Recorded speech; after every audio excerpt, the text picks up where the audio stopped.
Sir, Indian football team അംഗം അല്ലെങ്കിൽ പുതിയ തലമുറയിലെ ഫുട്ബോൾ കളിക്കാരിൽ ശ്രദ്ധേയനായ താരവുമായിരുന്നു CK വിനീത്. കേരള ബ്ലാസ്റ്റേഴ്സിന് വേണ്ടിയൊക്കെ കളിച്ചിട്ടുണ്ട്. ഈ CK വിനീതിൻ്റെ ഒരു ഫേസ്ബുക്ക് പോസ്റ്റ്, അദ്ദേഹത്തിൻ്റെ ചില പ്രസംഗം, ഇതൊക്കെ ഇപ്പം വൈറലായി. അന്ന് കാണുന്നത് ഈ ആൾക്കൂട്ടമാണ്. എനിക്ക് കുളിക്കാൻ താല്പര്യമില്ല, പ്രത്യേകിച്ച് അത്രയും വൃത്തിയായിട്ട വെള്ളമാണ് അതിൻ്റെ അകത്തുള്ളത്. കുളിച്ചിട്ട് ചൊറി വന്നിട്ട് തിരിച്ചു വരാൻ എനിക്ക് താല്പര്യമില്ല. അതായത് മഹാകുംഭമേളയിൽ പങ്കെടുക്കാൻ താൻ പോയി, കാണാൻ പോയതാ. അവിടുത്തെ വെള്ളത്തിൽ കുളിച്ചിരുന്നെങ്കിൽ തനിക്ക് ചൊറി പിടിക്കുമായിരുന്നു. പിന്നെ കുറേ ആളുകൾ അവിടെ വന്ന് നിൽക്കുന്നു. അവിടെ നിൽക്കുന്ന എന്തോ ഇത്ര കാര്യം, അവിടെ കച്ചവടത്തിനൊക്കെ വരുന്ന കുറച്ച് ആൾക്കാരെ കണ്ടു, അല്ലാതെ അവിടെ ഒന്നും കാണാനില്ല, ഒരു ഭംഗിയുമില്ല. CK വിനീതിന് താല്പര്യമില്ലെങ്കിൽ താല്പര്യമുള്ള എത്രയോ ആൾക്കാരുണ്ടാവും. നമുക്ക് താല്പര്യമില്ലാത്തതിനെയൊക്കെ പൊതുസമൂഹത്തിൽ വിമർശിക്കുകയും ഇങ്ങനെ മോശമായി പ്രചരിപ്പിക്കുകയും ചെയ്യുന്നത് നല്ലതാണോ? ഇത് ചോദിച്ചപ്പോൾ എനിക്ക് എൻ്റെ മെസ്സഞ്ചറിൽ ഒരു സ്ത്രീ, ഇവിടെയൊക്കെ പോയ ഒരാൾ, അവിടെ ഒരു മലയാളി CRPF ഭടൻ രാഹുൽ എന്ന് പറഞ്ഞ ഒരാൾ ഒരുപാട് സഹായം ചെയ്യുന്നുണ്ട് നമ്മുടെ ആളുകൾക്കൊക്കെ വേണ്ടി, മലയാളികൾക്ക്. ആ രാഹുലിൻ്റെ പേര് ഒന്ന് ABCയിൽ ചർച്ച നിങ്ങൾ ഏതെങ്കിലും ചെയ്യുമ്പോൾ പറയാമോ എന്ന് ചോദിച്ചിട്ട് ഇന്ന് മെസ്സേജിൽ കണ്ടു. എന്തോ ദൈവഗത്യ ആ രാഹുലിന്റെ പേര് പറയാനൊരു അവസരം കിട്ടി. പോസിറ്റീവായിട്ട് ചെയ്യുന്നവരുണ്ട് ഇതിനകത്തുനിന്നല്ലേ? ഇങ്ങനെ ഒരുപാട് പേരെ സഹായിക്കുന്ന ആളുകൾക്ക് വേണ്ടി സംസാരിക്കുന്നവരുണ്ട്. ഈ വിനീത് എന്ന് പറഞ്ഞ ആൾ മാർക്സിസ്റ്റ് ആണോ? അറിയില്ല. അയാളെ നമുക്കൊരു ഫുട്ബോൾ കളിക്കാരൻ എന്ന നിലയിൽ അറിയത്തുള്ളൂ. കേരള ബ്ലാസ്റ്റേഴ്സ് ആയതുകൊണ്ട് തന്നെ കൊച്ചിക്കാർക്കും കേരളീയർക്കും ഒക്കെ വളരെ പ്രിയപ്പെട്ടല്ലേ, അടുത്തറിയാവുന്ന ഒരാളാണ്. ചാനലിലും ഒക്കെ പ്രയാഗ്രാജിൽ നിന്ന് തന്നെ ഇങ്ങനെയൊക്കെ പറയുന്നുണ്ടായിരുന്നു എന്ന് തോന്നുന്നു അല്ലേ? ചാനലല്ല ഇത്, പിന്നീട് ഈ മാതൃഭൂമിയുടെ എന്തോ ഒരു ഫെസ്റ്റ് ഉണ്ടായിരുന്നല്ലോ, ആ ഫെസ്റ്റിൽ പങ്കെടുത്തപ്പോഴാണ്. അപ്പോൾ ഇതിനെ കുറ്റം പറയുമെന്ന് കണ്ടിട്ടാണ് അവരത് ക്ഷണിക്കുകയും അങ്ങനെ സംസാരിപ്പിക്കാനുള്ള അവസരം ഒരുക്കിയതെന്നൊക്കെ പറയപ്പെടുന്നു. എന്തായാലും ഇയാൾ ഫേസ്ബുക്ക് പോസ്റ്റോട് ഉൾപ്പെടെ കുറ്റം പറയാം. ഗംഗയെ പറ്റി മലിനമാണെന്നോ അങ്ങനെയൊക്കെ. ആ വെള്ളം മലിനമായതുകൊണ്ടാണ് അതിനകത്ത് ഞാൻ ഇറങ്ങാത്തത്. ചൊറി പിടിക്കരുത് എന്നുള്ള ആഗ്രഹമുണ്ട്, ഞാൻ ഇറങ്ങിയില്ല, അങ്ങനെയൊക്കെയാണ് പറയുന്നത്. അപ്പം UP മുഖ്യമന്ത്രി യോഗി ആദിത്യനാഥ് അതിനകത്ത് മുങ്ങി കുളിച്ചിട്ടുണ്ട്. ഇനി പ്രധാനമന്ത്രി നരേന്ദ്രമോദി പോയിട്ടുണ്ട്. എത്രയോ സിനിമാ താരങ്ങൾ അല്ലെങ്കിൽ രാഷ്ട്രീയക്കാർ. അപ്പോൾ ഇവരൊക്കെ ചൊറി പിടിക്കുന്ന വെള്ളത്തിലാണോ ഇറങ്ങിയത്? എത്ര പേര് അതിനെതിരെ പറഞ്ഞു ഇല്ലേ? ജയാ ബച്ചൻ, മറ്റേ അഖിലേഷ് യാദവ്. ഇന്നാരോ ചോദിച്ചിട്ടുണ്ട് അത് മോദി എല്ലാം കുടിച്ചു കാണിക്കാമോന്നോ. അതെ, അവർക്ക് കുടിക്കാനൊന്നും ഒരു ബുദ്ധിമുട്ടും വരില്ല. കാരണം ഇതൊരു പവിത്ര നദിയായിട്ടാണ് നമ്മൾ കാലാകാലങ്ങളായിട്ട് ഇതെന്തുകൊണ്ടാണ് ആ വെള്ളം, ഗംഗയിലെ വെള്ളം ശുദ്ധമായിരിക്കുന്നത് എന്ന് ഞാൻ പറയാം. പക്ഷെ ഇപ്പോൾ എങ്ങനെയാണ് അത് എങ്ങനെയാണ് അത് ഗംഗയിലെ ജലം കൈകാര്യം ചെയ്യുന്നതെന്നും ആദ്യം പറയാം. 45 കോടി ആളുകൾ അവിടെ വരുന്ന കണക്കാക്കുന്നു. 45 ദിവസത്തിൻ്റെ ഉള്ളിൽ സ്നാനം നടത്തുക എന്നുള്ളതാണ്. ഡിപ് സേഫ് പ്രയാഗ്രാജ് എന്നുള്ളതാണ് മോട്ടോ, മുദ്രാവാക്യം.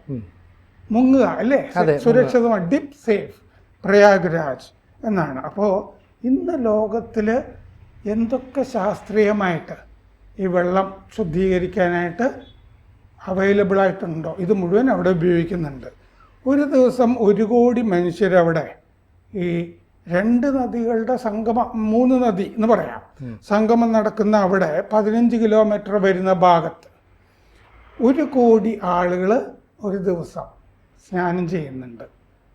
അപ്പോൾ നദിയിലെ ശുചീകരണം കൃത്യമായി നടത്തുക എന്നുള്ളതിന് പ്രതിജ്ഞാബദ്ധമാണ് യോഗി ആദിത്യനാഥിൻ്റെ സർക്കാർ. അത് ചെയ്യുന്നുണ്ട്. ബാബ ആറ്റമിക് റിസർച്ച് സെൻറ്റർ ISRO അവരുടെ മേൽനോട്ടത്തിലും സാങ്കേതിക വിദ്യയിലുമാണ് ഈ ശുചീകരണ പ്രവർത്തനങ്ങൾ നടക്കുന്നത്. ഈ വിനീത് എന്ന് പറഞ്ഞ ആൾക്ക് ഇതേപ്പറ്റിയൊക്കെ വല്ല വിവരമുണ്ട്? ബാബ റിസർച്ച് ആറ്റമിക് സെൻറ്റർ ബാർക്ക് വളരെ പ്രശസ്തല്ലേ, ആഗോള പ്രശസ്തല്ലേ. ISRO ഈ 2 മറ്റേ സംവിധാനങ്ങളുടെ മേൽനോട്ടത്തിലാണ് ഇത് നടന്നുകൊണ്ടിരിക്കുന്നത്. ഈ ശുചീകരണ പ്രവൃത്തികൾക്ക് ചെലവാക്കുന്ന 1600 കോടി രൂപയാണ്. വെറുതെ ആളുകളിൽ വന്നിട്ട് മുങ്ങി എന്തെങ്കിലും ചെയ്തിട്ട് പൊക്കോ എന്നുള്ളതല്ല. അപ്പോഴപ്പോൾ ഈ ശുചീകരിക്കുന്നതൊക്കെ നമുക്ക് കാണാം അവിടെ. അപ്പോൾ എന്തൊക്കെയാണ് സംവിധാനങ്ങൾ? 1.5 ലക്ഷം ബയോ ടോയ്ലറ്റുകളുണ്ട് അവിടെ. ടോയ്ലറ്റുകളിൽ നിന്നുള്ള മാലിന്യം നേരെ ചെല്ലുന്നത് കൺസീൽഡ് സിൻഡെക്സ് ടാങ്കുകളിൽ. അവിടെ നിന്ന് 200 കിലോമീറ്റർ നീളത്തിൽ പണിതിരിക്കുന്ന താൽക്കാലിക ഡ്രെയിനേജ് സംവിധാനത്തിൽ 1.5 ലക്ഷം ടോയ്ലറ്റുകളിൽ നിന്നുള്ള ഒരു തുള്ളി വെള്ളം പോലും പ്രയാഗ്രാജിലെ മണ്ണിൽ തൊടുന്നില്ല. 200 കിലോമീറ്റർ അകലെയുള്ള പൈപ്പിലാണ് കൊണ്ടുവന്ന് എത്തിക്കുന്നത്. തൊടുന്നില്ല പ്രയാഗ്രാജിൽ.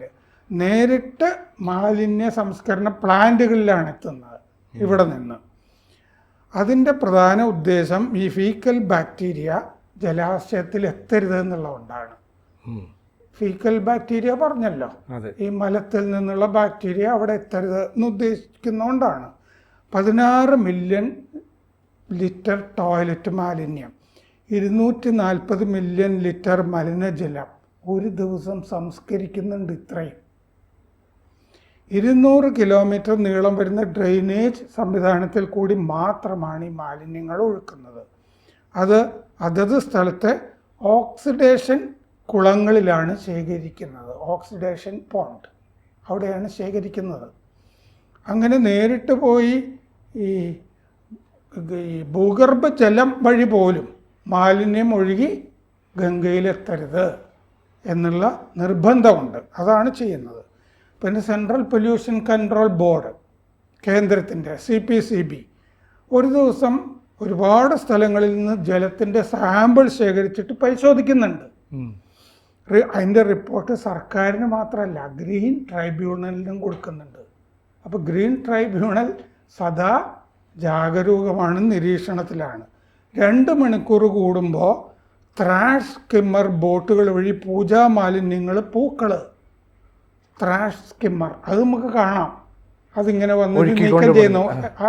മെഷീൻ ഉപയോഗിച്ച് നീക്കം ചെയ്യുന്ന 24 മണിക്കൂറിലും ഷിഫ്റ്റായിട്ട് ഈ സ്കിമ്മർ, ത്രാഷ് സ്കിമ്മർ ജോലി ചെയ്തുകൊണ്ടിരിക്കുന്നത്. CPCB ഇങ്ങനെ ദിവസവും മോണിറ്റർ ചെയ്യുന്ന ബാക്ടീരിയ ഉണ്ടല്ലോ, അതിൻ്റെ ലെവല് കഴിഞ്ഞ ദിവസം കൂടി എന്ന് ചില റിപ്പോർട്ടുകൾ വന്നു. 100 മില്ലി ജലത്തിൽ അനുവദനീയമായ ബാക്ടീരിയ 2500 യൂണിറ്റാണ്. അതിന് മുകളിൽ പോയാൽ അത് നിയന്ത്രണത്തിൽ കൊണ്ടുവരാൻ ഉടനെ സംവിധാനമുണ്ട്. ഇതൊക്കെ അറിഞ്ഞിട്ടാണ് അവിടെ പ്രവർത്തിച്ചുകൊണ്ടിരിക്കുന്നത്. ഗംഗാ ദേവദൂത് എന്ന സ്പെഷ്യൽ ടാസ്ക് ഫോഴ്സ് ഇതിനു വേണ്ടി മാത്രം പ്രവർത്തിക്കുന്നുണ്ട്. ഗംഗാ ദേവദൂത് ഈ സംവിധാനത്തിനെ പറ്റിയാണ് നമ്മൾ പറയുന്നത്. 45 ദിവസം കൊണ്ട് 45 കോടി പ്രതീക്ഷിച്ചെടുത്ത് 35 ദിവസം കൊണ്ട് 50 കോടി ആളുകളെത്തി. ഇതാണ് കണക്ക് എന്ന് പറഞ്ഞാൽ പ്രതീക്ഷയുടെ അപ്പുറം കടന്നുപോയി. അങ്ങനെ ജനം എത്തുമ്പോൾ ഉണ്ടാകുന്നൊരു വ്യത്യാസം വരുമല്ലോ, അതാണ്. അത് ഉടനെ തന്നെ നിയന്ത്രിക്കുന്നു. നിസ്സാര സമയം മതി ക്ലോറിനേഷൻ നടത്തിയിട്ട് ഡീകണ്ടാമിനേറ്റ് ചെയ്യാനായിട്ട്. ക്ലോറിനേഷൻ നടത്തി ആ സംവിധാനം അവിടെ ഉണ്ട്. അപ്പോൾ ജനങ്ങൾ കുളിക്കുന്ന സ്ഥലത്ത് കോളിഫോം ബാക്ടീരിയ കണ്ടു എന്ന് പറഞ്ഞിട്ട് വലിയ വാർത്തയായിട്ട് കൊണ്ടാടുകയാണിപ്പോൾ മാധ്യമം, കൈരളി ഇല്ലേ? അതെ. പിന്നെ ചില മുഖ്യധാരാ മാധ്യമങ്ങളും ഒക്കെ ഇതിൻ്റെ അകത്തുണ്ട്. അപ്പോൾ കേരളത്തിലെ ജലാശയങ്ങളുടെ കുടിവെള്ളത്തിൻ്റെ ഒക്കെ അവസ്ഥ എന്താണ്? ഇതെടുത്തിട്ട് പെരിയാറിലെ വെള്ളം എടുത്തിട്ട് ലാബിൽ ടെസ്റ്റ് ചെയ്താൽ ഇല്ലേ, വീട്ടിൽ വാട്ടർ അതോറിറ്റി തരുന്ന വെള്ളം എടുത്ത് ടെസ്റ്റ് ചെയ്താൽ കോളിഫോം ബാക്ടീരിയ എത്രയായിരിക്കും അതിൻ്റെ അകത്ത്? നമ്മൾ പിന്നെ വെള്ളം ജീവിതത്തിൽ ഒരിക്കലും കുടിക്കില്ല എന്ന് പറയല്ലേ. കൈരളി ഇത് ചെയ്യട്ടെ, കൈരളി മാധ്യമമൊക്കെ ചെയ്യട്ടെ. അപ്പോൾ കേരളത്തിലെ 80% ജലാശയവും മലിനമാണെന്ന് മലിനീകരണ നിയന്ത്രണ ബോർഡ് പറഞ്ഞിട്ടുണ്ട്. നമ്മൾ ഈ ഇരിക്കുന്ന എറണാകുളം ജില്ലയിലെ വിവിധ സ്ഥലങ്ങളിലെടുത്ത സാമ്പിളുകൾ, ആ സാമ്പിളുകളിൽ ഈ കോളി സാന്നിധ്യം ഭീകരമാണെന്നാണ് കണ്ടെത്തിയിരിക്കുന്നത്. ഈ സാമ്പിളിൽ അനുവദിക്കപ്പെട്ടത് 2500 യൂണിറ്റ് ആണെന്ന് പറഞ്ഞല്ലോ. ഈ എറണാകുളത്ത് നിന്ന് എടുത്തതിൽ 7900 യൂണിറ്റാണ് കോളിഫോം ബാക്ടീരിയ അളവ്. അതായത് പ്രയാഗ്രാജിൻ്റെ 3 ഇരട്ടിയിലധികം ഫീക്കൽ ബാക്ടീരിയയാണ് കേരളത്തിലെ ഈ വെള്ളത്തിലുള്ളത്. മലത്തിൽ നിന്നുള്ള ബാക്ടീരിയയാണ് ഈ വെള്ളത്തിലുള്ളതെന്ന് അർത്ഥം. ഇതാണ് ഇങ്ങനെ കുളിച്ചും കുടിച്ചും ഒക്കെ നമ്മൾ കൊണ്ടിരിക്കുന്നത്. പക്ഷേ അവിടെ 50 കോടി ജനം ഈ 15 കിലോമീറ്റർ മാത്രം വരുന്നൊരു സ്ഥലത്ത് ഒത്തുചേരുകയാണ്. അസാധാരണമാണത് അല്ലേ? ഇത്രയും ആളുകൾ, 50 കോടി ആളുകൾ 15 കിലോമീറ്റർ 3 നദികളുടെ സംഗമ സ്ഥലത്ത് ചേരുകയാണ്. 1 കോടിയിലധികം വരുന്ന അഗാഢ ദിഗംബരർ, നാഗാ സാധുക്കൾ, അവർ ഒക്കെ ഇത് ഒക്കെ വാച്ച് ചെയ്ത് അവിടെ നിൽക്കുന്നുണ്ട്. 2-3 ലക്ഷം കോടിയുടെ 4 ലക്ഷം കോടിയുടെ ബിസിനസ് അല്ലേ, അതെ, അതവിടെ നടക്കും എന്നുള്ളതാണ് വന്നിരിക്കുന്നത്. അപ്പോൾ ഇതൊന്നും ഇവർക്ക് ഇഷ്ടപ്പെടുന്നില്ല. മാത്രമല്ല വേറൊരു കാര്യം പറയുന്നത് പറഞ്ഞാൽ ഇപ്പോൾ അവിടെ വന്നിരിക്കുന്ന ആളുകൾ ഒരു മരത്തിൻ്റെ തണലിൽ ഒരു ഷീറ്റ്, ഒരു ടെൻറ്റ് പോലെ കിട്ടി, താൽക്കാലികമായ ടെൻറ്റ്, അതിനകത്ത് വൃത്തിയില്ല. ആ ടെൻറ്റിൽ വെറുതെ തുണി വിരിച്ചിട്ട് അതിൽ കിടക്കുകയാണ്. ഇതാണോ ഈ ചെയ്യുന്നത്? ഇങ്ങനെ കിടക്കാൻ വേണ്ടിയിട്ടാണോ സൗകര്യം ഒരുക്കുന്നത്? ഇവർ വലിയ PR വർക്കാണ്. അപ്പോൾ അവിടേക്ക് വരുന്ന ഒരു വിശ്വാസി അവൻ എവിടെ കിടക്കണമെന്നോ എവിടെ മുങ്ങി കുളിക്കണമെന്നോ എന്നുള്ളത് അവൻ്റെ ആഗ്രഹവും അവൻ്റെ ഇഷ്ടമാണ്. ഇനി നമ്മൾ അതൊരു ടൂറിസ്റ്റ് എന്ന നിലയിൽ ഇത് കണ്ട് ആസ്വദിക്കാൻ പോവുകയാണെങ്കിൽ അത് ആസ്വദിച്ചിട്ട് വരിക. അവൻ്റെ വിശ്വാസത്തെയൊക്കെ ചോദ്യം ചെയ്യുക എന്ന് പറയുമ്പോൾ മറ്റ് ചിലരുടെ കയ്യടി കിട്ടുമെന്നുള്ളൊരു പ്രതീക്ഷിച്ച് ഒരു വിനീത് രംഗത്തേക്ക് ഇറങ്ങിയത് അത്ര നല്ല ഒരു പ്രവൃത്തിയായിട്ട് തോന്നുന്നുണ്ടോ? അയാൾക്ക് വിവരമില്ല, ബോധവുമില്ല. ഇതെന്താന്ന് വെച്ചാൽ ഈ ഗംഗ എന്ന് പറയുന്ന നദി ഉണ്ടല്ലോ, അത് ഈ ഭാഗത്തൊരു പ്രത്യേക എക്കോസിസ്റ്റമാണ്. ബാക്ടീരിയയെ നശിപ്പിക്കുന്ന ബാക്ടീരിയോഫേജ് ഈ ഗംഗാ നദിയിലുണ്ട്, ശാസ്ത്രീയമായി തെളിയിക്കപ്പെട്ടതാണ്. അതുകൊണ്ടാണ് ആളുകൾ വിവരമില്ലാതെ പോയി സംഘികൾ മുങ്ങുന്നതല്ല, ഈ മുങ്ങുന്ന 50 കോടി ആളുകൾ സംഘികളാണ്. അല്ല, അങ്ങനെയല്ല. ഗംഗാജലം പവിത്രമായതുകൊണ്ടല്ലേ നമ്മളൊരു പല വീടുകളിലും ഗംഗാജലം ഒരു കുടത്തിലാക്കി സൂക്ഷിക്കാറില്ലേ? ഒരാൾ മരിക്കുമ്പോൾ ഊർധ്വശ്വാസം വലിക്കുമ്പോൾ ഗംഗാ ജലല്ലേ അവസാനമായിട്ട് കൊടുക്കുക. ഇത് പവിത്രമാണെന്ന് വെറുതെ വിശ്വസിക്കുന്നതല്ല. അതിൻ്റെ അകത്ത് ബാക്ടീരിയയെ കൊല്ലുന്ന ബാക്ടീരിയോഫേജസ് ഉണ്ട് എന്ന് ഈ 1905 ആ പീരീഡിൽ തന്നെ ഹെൻകിൻ എന്ന് പറഞ്ഞ ശാസ്ത്രജ്ഞൻ തെളിയിച്ചിട്ടുണ്ട്. ആ ശാസ്ത്രജ്ഞൻ സ്നാനഘട്ടങ്ങളിൽ പോയി ഇത് തെളിയിച്ചതാണ്. അതായത് കോളറ അണുക്കളുള്ള വെള്ളം ഈ സ്നാനഘട്ടങ്ങളിൽ പോയിട്ട് ഹെൻകിൻ എന്ത് ചെയ്തു എന്ന് വെച്ച് കഴിഞ്ഞാൽ, സ്നാനഘട്ടങ്ങളിൽ നിന്നുള്ള എടുത്ത വെള്ളത്തിൽ നേരത്തെ കൊണ്ടുപോയ കലക്കവെള്ളം ഉണ്ടല്ലോ, കോളറ അണുക്കളിൽ, അത് മിക്സ് ചെയ്തിട്ട് 6 മണിക്കൂറിൻ്റെ ഉള്ളിൽ ഈ അണുക്കൾ മരിച്ചുപോയി, ചത്തുപോയി.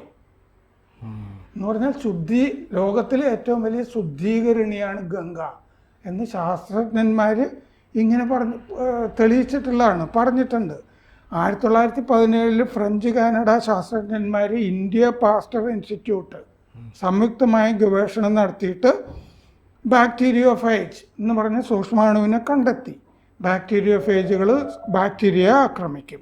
അതാണ് ഈ കോളിഫോം ബാക്ടീരിയയെ, ഹെൻകിൻ കൊണ്ടുപോയ കോളിഫോം ബാക്ടീരിയ 6 മണിക്കൂറിൻ്റെ ഉള്ളിൽ കൊന്നുകളഞ്ഞത് ശാസ്ത്രീയമായി തെളിയിച്ചതാണ്.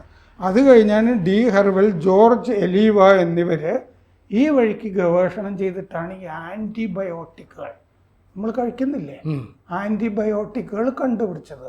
ഇങ്ങനെ ബാക്ടീരിയ കൊല്ലാൻ കഴിയുന്ന സൂക്ഷ്മാണുക്കൾ ബാക്ടീരിയോഫേജസ് ഉണ്ട് എന്ന് ഗംഗാജലത്തിൽ നിന്ന് കണ്ടെത്തിയ വഴിക്ക് 2 ശാസ്ത്രജ്ഞന്മാർ നീങ്ങിയിട്ടാണ് ലോകത്ത് ആൻറ്റിബയോട്ടിക്കുകൾ കണ്ടെത്തിയത് എന്നുള്ളതാണ് ശാസ്ത്ര സത്യം. അതുകൊണ്ട് ഗംഗ ഒരു ഇക്കോസിസ്റ്റമാണ്, ലോകത്തിലെ ഏറ്റവും വലിയ ശുദ്ധീകരണിയാണ്. ഈ ശരീരം മുഴുവൻ വിഷവും മനസ്സ് നിറച്ച് കുഷ്ഠവുമായിട്ട് നടക്കുന്ന വിനീതിന് ഇനിയും ഗംഗയിൽ പോയി മുങ്ങി ഈ വിഷം മുഴുവൻ നശിപ്പിക്കുന്നതാണ് കരണീയം.